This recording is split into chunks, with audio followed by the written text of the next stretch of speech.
നമസ്കാരം. ഞാൻ doctor P Abraham, physician, asthma, allergy and immunology consultant, integrative and complimentary medicine specialist. കോട്ടയത്തും എറണാകുളത്തും practice ചെയ്യുന്നു. ചൊവ്വ, വ്യാഴം, ശനി ദിവസങ്ങൾ കോട്ടയത്തും തെക്കുംകോപുരത്തും, ബുധൻ, വെള്ളി ദിവസങ്ങളിൽ എറണാകുളത്തും പ്രാക്ടീസ് ചെയ്യുന്നു. സംഗമം ഹെൽത്ത് ആൻഡ് ഹീലിംഗ് ചാനലിൻ്റെ ഒരു പുതിയ വീഡിയോയിലേക്ക് സ്വാഗതം. ഇന്ന് നമ്മൾ പ്രസൻറ്റ് ചെയ്യാൻ പോകുന്ന വിഷയം പ്രോബയോട്ടിക്സ് എന്നുള്ള വിഷയമാണ്. നമ്മുടെ പ്രത്യേകിച്ച് വൻകുടലിൽ കോടാനുകോടി ബാക്ടീരിയകൾ ജീവിക്കുന്നുണ്ട്. ഒരു പൂർണ്ണ ആരോഗ്യവാനായ ഒരു വ്യക്തിയുടെ കുടലിനുള്ളിൽ ഏതാണ്ട് 60 ട്രില്യണിൽ കൂടുതൽ, അതായത് നമ്മുടെ കോശങ്ങൾ തന്നെ മനുഷ്യ ശരീരത്തിൻ്റെ കോശങ്ങളുടെ എണ്ണം ഏതാണ്ട് 60 ട്രില്യൺ കോശങ്ങളുണ്ടെന്നാണ് ഏകദേശം ഒരു കണക്ക്. അത്രയും തന്നെ അതോ അല്പമെങ്കിലും കൂടുതൽ ബാക്ടീരിയകൾ നമ്മുടെ കുടലിൽ, പ്രത്യേകിച്ച് വൻകുടലിൽ വസിക്കുന്നുണ്ട്. ചുമ്മാതെ അവരവിടെ വസിക്കുകയല്ല, അവർക്ക് പ്രത്യേകമായ ചില ഡ്യൂട്ടികളുമുണ്ട്. ഇതിൽ ഏതാണ്ട് 70-80% നമുക്ക് പ്രയോജനം തരുന്ന ബാക്ടീരിയകൾ, ബെനിഫിഷ്യൽ ബാക്ടീരിയയും, ഏതാണ്ട് 20% ചാൻസ് കിട്ടിയാൽ രോഗത്തെ ഉണ്ടാക്കുന്ന ചില ബാക്ടീരിയ ഉണ്ട്, പാത്തോജൻസ് എന്ന് പറയും. പക്ഷേ ബെനിഫിഷ്യൽ ബാക്ടീരിയകളിലുള്ള ചില പ്രവർത്തനങ്ങൾ കൊണ്ട് ഇവർ അടങ്ങി ഒതുങ്ങി അവിടെ ഇരിക്കുകയാണ്, ഈ പാത്തോജനിക് ബാക്ടീരിയ. എന്തിനാണ് ഇത്രയധികം ബാക്ടീരിയൽ കൗണ്ട് നമ്മുടെ കുടലിലുള്ളത്? എന്താണ് അവയുടെ പ്രവർത്തനം? എങ്ങനെയാണ് അവരെ സംരക്ഷിക്കേണ്ടത്? ഇതാണ് ഇന്നത്തെ പ്രധാന വിഷയം. ഇന്ന് വളരെയധികം സ്റ്റഡി ചെയ്യുന്ന ഒരു ഫീൽഡാണ് പ്രോബയോട്ടിക് എന്ന് പറയുന്ന വിഷയം. പ്രോബയോട്ടിക് വേറെ വിഷയമുണ്ട്, പ്രീബയോട്ടിക്സ്. അതിനെപ്പറ്റി അടുത്ത ഒരു വീഡിയോയിൽ പ്രതിപാദിക്കുന്നതാണ്. ഇവയിൽ എന്താണ് ഇവയുടെ പ്രവർത്തനം? നമ്മുടെ ശരീരത്തിൽ, ആരോഗ്യമുള്ള ഒരാളുടെ ശരീരത്തിൽ എന്താണ് ഇവ ചെയ്യുന്നത്? ഇവ ചെയ്യുന്നത് പ്രധാനമായിട്ടും താഴെ പറയുന്ന ചില കാര്യങ്ങളാണ്. ഒന്ന്, ഇവയ്ക്ക് നമ്മുടെ രോഗപ്രതിരോധ ശക്തി, ഇമ്മ്യൂൺ ആക്ടിവിറ്റി ഉണ്ട്. നമ്മുടെ രോഗപ്രതിരോധ ശക്തി വർദ്ധിപ്പിക്കുന്നതിനുള്ള ചില ഘടകങ്ങൾ ഉൽപ്പാദിപ്പിക്കാനുള്ള ചില പവറുണ്ട് ഇവർക്ക്. രണ്ടാമത്, ഇവയ്ക്ക് ചില വൈറ്റമിൻസ് ഉൽപ്പാദിപ്പിക്കാനുള്ള പവറുണ്ട്.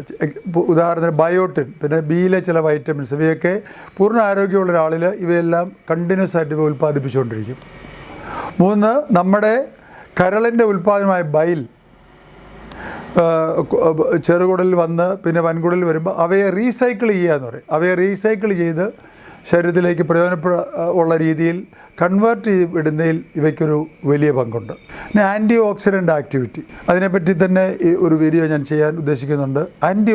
എന്താണ് ആൻറ്റി ഓക്സിഡൻ്റ് ആക്ടിവിറ്റി? എല്ലാവരും ആൻറ്റി ഓക്സിഡൻ്റ് വൈറ്റമിൻസ് എന്നൊക്കെ പറയുന്നത് കേട്ട്, എന്നാലും പലർക്കും ഇന്നും കാര്യമായൊരു അറിവില്ലാത്തൊരു മേഖലയാണ് ആൻറ്റി ഓക്സിഡൻ്റ് ആക്ടിവിറ്റി എന്ന് പറയുന്നത്. ഒരു ചെറിയ ഉദാഹരണം പറയാം.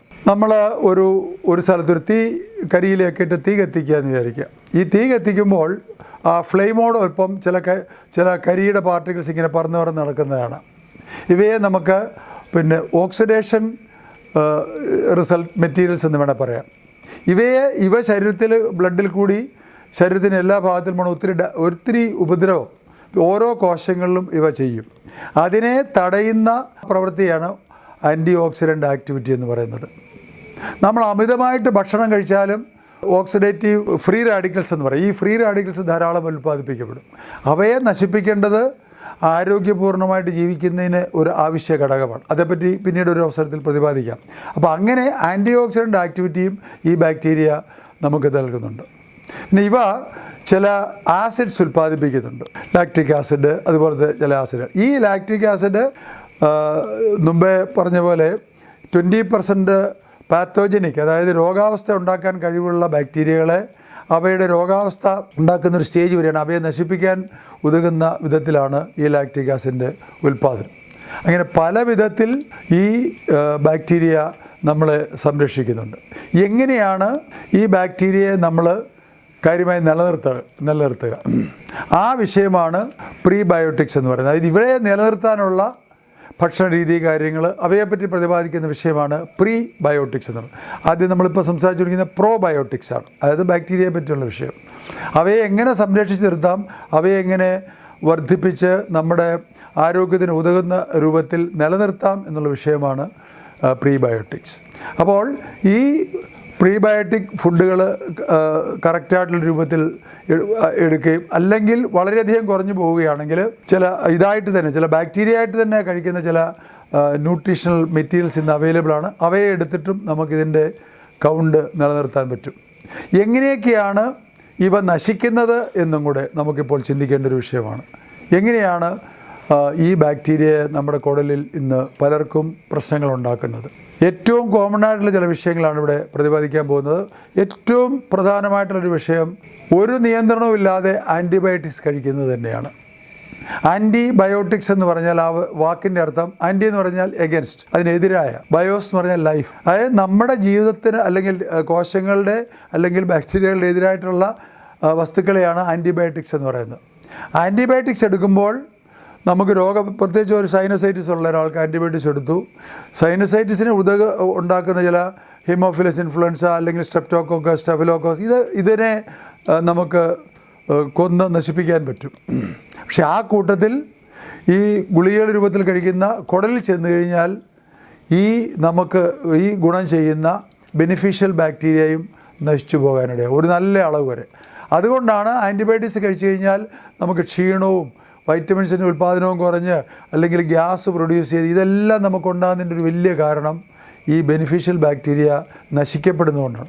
അതുകൊണ്ട് നമ്മളൊരു മെഡിക്കൽ ഷോപ്പിൽ ചെന്ന് നേരിട്ട് ഇത് എനിക്കൊരു ടെട്രാസൈക്കിൾ ഉണ്ട്, അല്ലെങ്കിൽ ഡോക്സിസൈക്കിൾ ഉണ്ട്, അല്ലെങ്കിൽ ആംബിസിൽ ഉണ്ട് ഇങ്ങനെ പറഞ്ഞ് മേടിക്കരുത്. അറിവുള്ള ഒരു ഡോക്ടർ, ഒരു ബിഷഗുരൻ്റെ, പ്രത്യേകിച്ച് അലോപ്പതി വൈദ്യശാസ്ത്രത്തിൽ അറിവുള്ള ഒരു ബിഷഗുരൻ്റെ നിർദ്ദേശമനുസരിച്ച് മാത്രമേ ആൻറ്റിബയോട്ടിക്സുകൾ കഴിക്കാവൂ. ചിലർ പറയും, സാറേ ഞാനൊരു 2 ആൻറ്റിബയോട്ടിക്സ് മേടിച്ച് കഴിച്ചു, അത് നിങ്ങൾക്ക് ഗുണത്തേക്കാളെ ദൂഷ്യം ചെയ്യും. 5 എണ്ണം അതിൻ്റെ കോഴ്സെങ്കിൽ 2 എണ്ണം കഴിച്ച് നിർത്തരുത്. അങ്ങനെ ആൻറ്റിബയോട്ടിക്സിനോടൊപ്പം നിങ്ങൾ ചില വൈറ്റമിൻസ് കഴിക്കാൻ ബാധ്യസ്ഥരാണ്.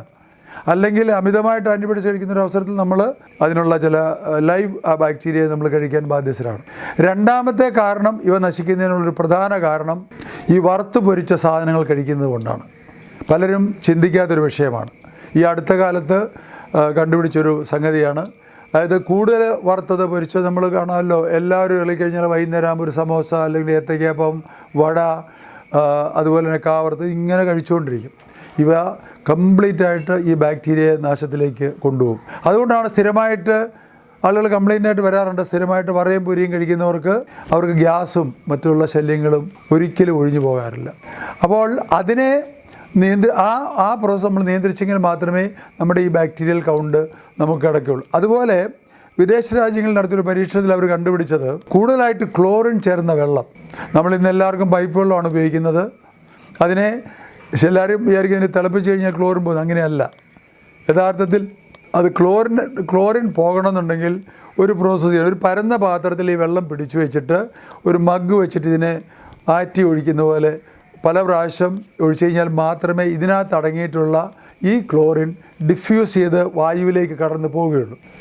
ആ പ്രോസസ്സ് ചെയ്തിട്ട് കുടിച്ചാൽ അത്രയും ദൂഷ്യം. അല്ലെങ്കിൽ ഈ ക്ലോറിനേറ്റഡ് വാട്ടർ കൂടുതൽ ചെന്ന് കഴിഞ്ഞാൽ ഇവയ്ക്ക് നാശം സംഭവിക്കുന്നതാണ്. അതൊരു വളരെ സുപ്രധാനമായ കാര്യമാണ്. അപ്പോൾ ഇവരുടെ ഈ നമ്മുടെ കോടാനുകോടി ഉള്ള ഈ ബാക്ടീരിയയുടെ കൗണ്ട് നിലനിർത്തേണ്ടത് നമ്മുടെ ആരോഗ്യത്തിനും നമ്മുടെ രോഗാവസ്ഥ ഉണ്ടാകാതിരിക്കാനും, അതുപോലെ തന്നെ നമുക്ക് ആൻറ്റി ഓക്സിഡൻ്റ് ആക്ടിവിറ്റിയും, അതുപോലെ തന്നെ ഒരു കാര്യം ഞാൻ പറയാൻ വിട്ടുപോയി, ഈ കോൺസ്റ്റിപ്പേഷൻ, അതായത് വയറ്റിൽ നിന്ന് പോകുന്നതിൽ ഉള്ള ബുദ്ധിമുട്ട് പോലും പരിഹരിക്കുന്ന ഒരു ഘടകമാണ് ഈ ബാക്ടീരിയയുടെ പ്രസൻസ്.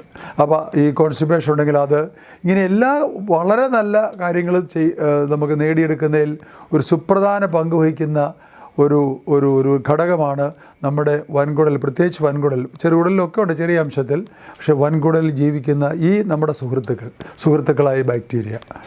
അതുകൊണ്ട് ഇന്നത്തെ ഈ വിഷയം നിങ്ങൾക്ക് ഇഷ്ടപ്പെട്ടു എന്ന് വിചാരിക്കുന്നു. സംഗമം ഹെൽത്ത് ആൻഡ് ഹീലിംഗ് ചാനൽ നിങ്ങൾ ഇതുവരെ സബ്സ്ക്രൈബ് ചെയ്തിട്ടില്ലെങ്കിൽ സബ്സ്ക്രൈബ് ചെയ്യുക, സുഹൃത്തുക്കളോടും ഈ വിവരങ്ങൾ പറയുക. അതിൻ്റെ ഒരു ബെൽ ഐക്കണും കൂടി അമർത്തി കഴിഞ്ഞാൽ നമ്മൾ അപ്ലോഡ് ചെയ്യുന്ന എല്ലാ പ്രോഗ്രാമിനെ പറ്റിയുള്ള ഇൻഫർമേഷൻ നിങ്ങൾക്ക് ലഭിക്കുന്നതാണ്. നന്ദി, നമസ്കാരം.